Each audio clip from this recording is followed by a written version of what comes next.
Hi guys, On Both Friends here. It's Gabrielle. I am currently in my new office. I've been kind of moving around my house, but I wanted to do a quick video today because I was looking on YouTube and I can see that there isn't a lot of help on YouTube, especially about like getting the first steps of an autism diagnosis and how to go about that. It seems like a lot of parents don't know what to do, so they're kind of left stranded. So I thought I'd put in what happened to me. Of course, every place is different. It seems like not even every state, every place is different.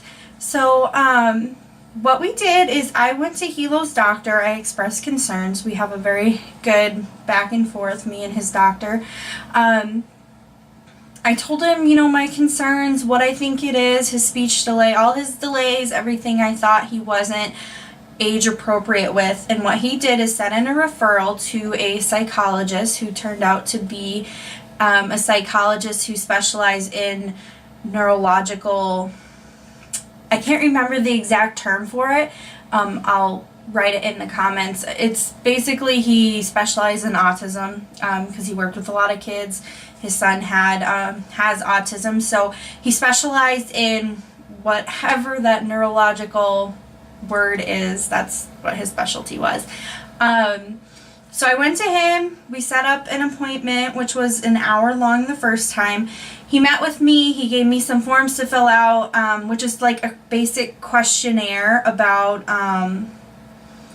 it's like the ones that you fill out for special education or early intervention if your kids are already in that, because it would help an autism diagnosis if they are in early intervention or some kind of therapy.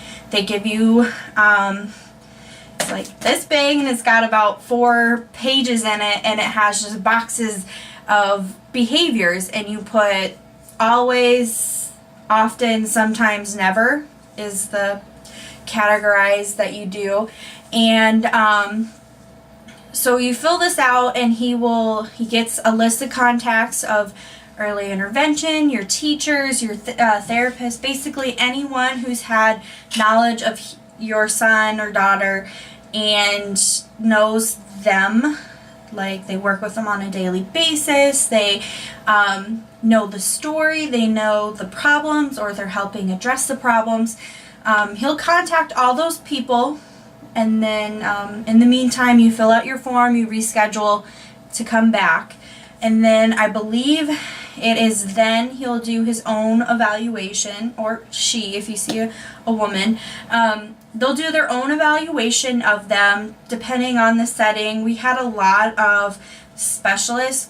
We were already connected with early intervention therapy. He was starting school, so he had begun to see them. He'd gone through the special education evaluation too. So he had so many people to contact who had done kind of already all the testing that he does. Hilo did not have a lot of in-office evaluation because it had already been done. So with your child it might be different if you guys aren't as connected in the community, or you're not ready for school yet, you're trying to get into therapies. I know it takes forever some places. So that kind of all depends, like I said, on your situation. So we didn't have a lot of in-office evaluation. He just kind of talked with me. He made his own kind of evaluation of Hilo, but it wasn't testing. It was kind of just feeling out the water, seeing how he reacted to a new person, a new environment, interacted with him. And then I believe at the end of that, he goes over what people have sent into him. He then made his official diagnosis, which in retrospect isn't exactly official because Hilo was only 3 when he got diagnosed, and so we're going to schedule a yearly visit to kind of see how it goes. And if, as Hilo gets older, the autism characteristics fade away, because he does have few, he's not on the moderate to severe side of autism, that the diagnosis could be turned into a developmental delay or developmental disorder that isn't autism. I'm not exactly sure how that works, but I have been assured that is a real thing. It's real, that sometimes happens. So it kind of all depends on, how your first steps go, and obviously how quickly it happens. I know none of this stuff is instantaneous like I make it sound. I had months and months of waiting in between these things, and months of waiting for therapy and connecting with early intervention. I hadn't even heard of it when I had Hilo, and Hilo started having his speech problems. So I really was all new to this. I didn't really have any help until I met early intervention. Early intervention really, I wish every kid was given an evaluation by them, because they are very in-depth. They really help families. I think they help me a lot become connected through other means in the state and in my city, and just what Hilo needed to become better. Where I live, they are in early intervention until they're 3, and then at age 3 they are turned over to the public school system, if you wish. So then the public school system takes them into, Hilo's in a special ASD classroom, but it's considered special education because it isn't actual preschool. But he's in an ASD centered classroom right now where they work on a lot of stuff, and they address a lot of behaviors there. He gets 2 therapies at school. He gets speech and occupational therapy. At home, he gets speech and occupational therapy as well. And in occupational therapy, he does some feeding therapy to work on his picky eating, his sensory issues, things like that. Obviously, every kid is different, and some autistic kids, I've heard, don't have speech delays or speech problems, and then obviously some of them are nonverbal. So it is really all depends on your child. Anyway, I'm rambling. So once you get your official diagnosis, that's not really your bottom step, because obviously you work up from early intervention therapy, finally getting referred from a doctor to a psychologist. Usually a psychologist will write up an official report, so it'll be on official paper. It'll say kind of what the characteristics are, the diagnosis of autism, and then mind-made goals or set kind of recommendations after the diagnosis. Like in the future, if Hilo starts to be having behavior issues, he'll need to go see a behavior analyst, I believe it's called, to address those behaviors. Hilo is very kind of mild-mannered, so we don't obviously have any issues like self-harm. Plus, he's a toddler, so he kind of is at that stage where they're going to have some temper tantrums and meltdowns and stuff like that. But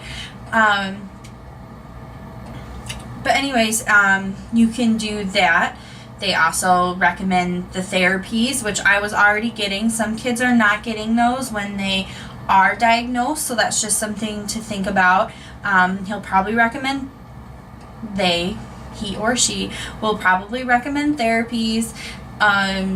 Special education is probably another one. They might even recommend what they call it here is skills training, which is basically centered toward autistic people. It's through the state, I believe. They come into your house. Here it's 9 hours minimum and do skills training. So they'll either get your kid up in the morning and do your breakfast routine and try to get them into it so they can do it independently eventually. I believe they offer it through for disabled or special needs kids as well. I am not sure on that. That'll have to be something you look at state by state or city by city. Like I said, early intervention really helps get the steps in place. So I definitely recommend doing the therapies. Occupational therapy is an amazing one. Physical therapy is only really for ailments or disabilities, like Seamus had club feet, so he obviously needs physical therapy. Speech therapy is really great, even if they don't have speech problems. If they're a picky eater or have sensory integration issues, speech therapy really does help. They can do like feeding therapy or whatever to help get them eating new foods, learning new sensory touches and everything. So I would also look into that. There's something called ABA therapy, which I am not super familiar with. Like I said, Hilo is not in that therapy, and I have not heard any therapies around where I live that offer it, because we're kind of a growing city and we don't really have a lot of resources like other cities do. Obviously, if you're somewhere like St. Louis or Boston, New York, somewhere like that, I guarantee you they have ABA therapy probably 10 times over. So that would be something to look into as well. From what I've heard online, ABA therapy is very demanding, and if you're doing ABA therapy and school, it gets to be a lot, and sometimes your kid can get overwhelmed. So some parents make the choice to do ABA therapy, some keep them in school and don't do ABA therapy. Maybe your child can do both. I just think that's something to keep in the back of your mind, to not get set on doing both if your child is going to be overwhelmed with it all. So anyway, I will also write a blog post kind of writing out everything I've said in this video and try to help post links and everything the best that I can.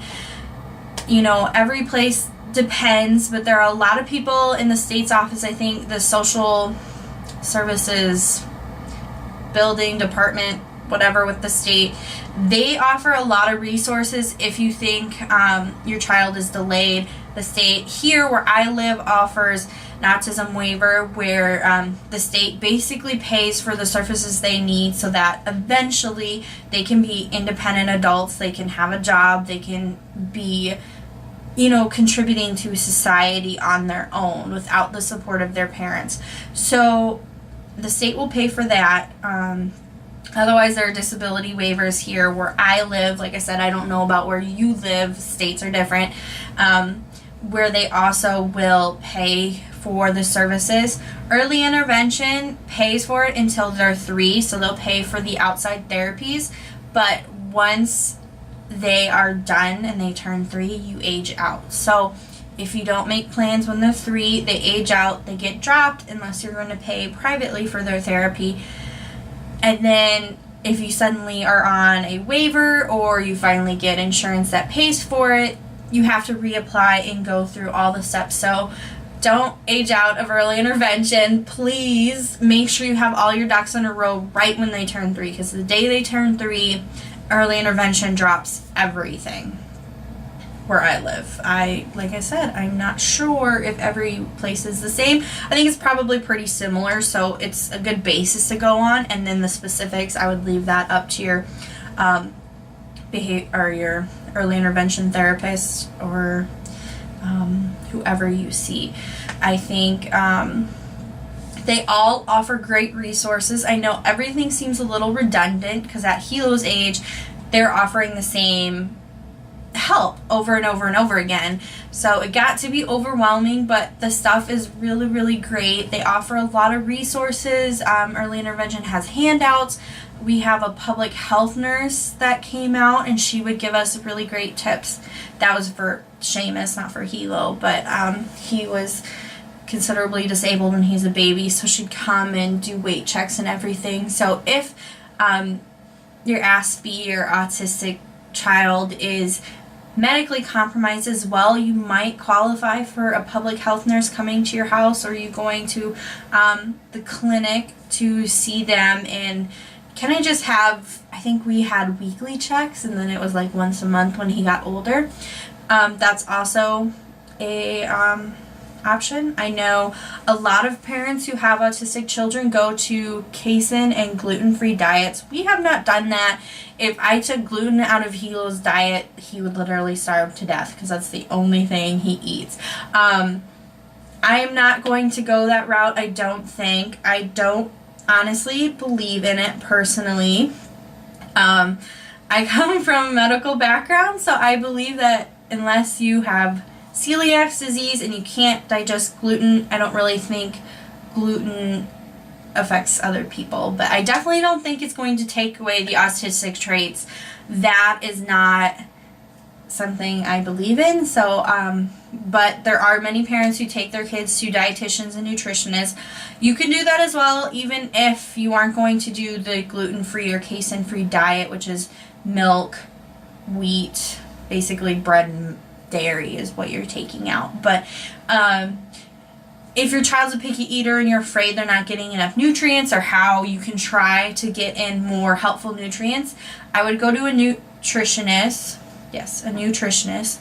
And kind of ask them for help, what you should do, what you can do.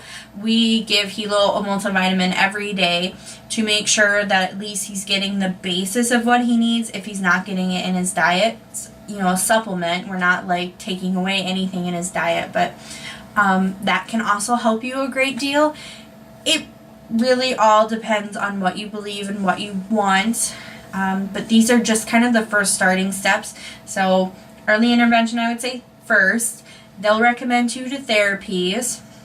I would schedule an appointment with your doctor. Your doctor will do a whole medical eval. They'll probably do an audiology appointment to make sure your child is hearing if speech is delayed. Other behaviors, they might refer you to a behavior analyst and then refer you to a place, a psychologist or mental health psychologist is what they are.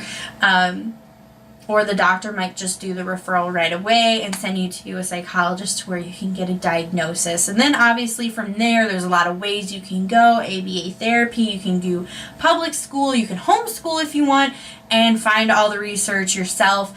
The dietitian, nutritionists obviously are on the list of optional, but I mean, you can do it if you want. At home, there's a lot of supports that you could get. Like I said, the skills training, you don't obviously have to do this all at once. If it gets to be too much, don't do it. Obviously, we don't have all the therapies either because, like, literally my day, like, my entire week is booked, like, full. Like, every day I have something going on, so I can't just leave and go somewhere, or, I can't have Hilo doing more stuff because our schedule is already pretty full. Like, we wouldn't have any room. And trying to wiggle in respite care hours and everything else, it's like, But anyway, I hope you guys found this video helpful. Like I said, I'm with On Both Friends at www.onbothfriends.weebly, which is weebly.com. I'm on YouTube, obviously. I'm on Facebook. I got popular on Instagram, so I'm on everything, On Both Friends. That's just Google our name, you'll find it. So keep following us. Look at the playlist that I have. I have playlists related to careers in the special needs community if you're thinking about joining. Amazing stories that I just love about special needs or autism.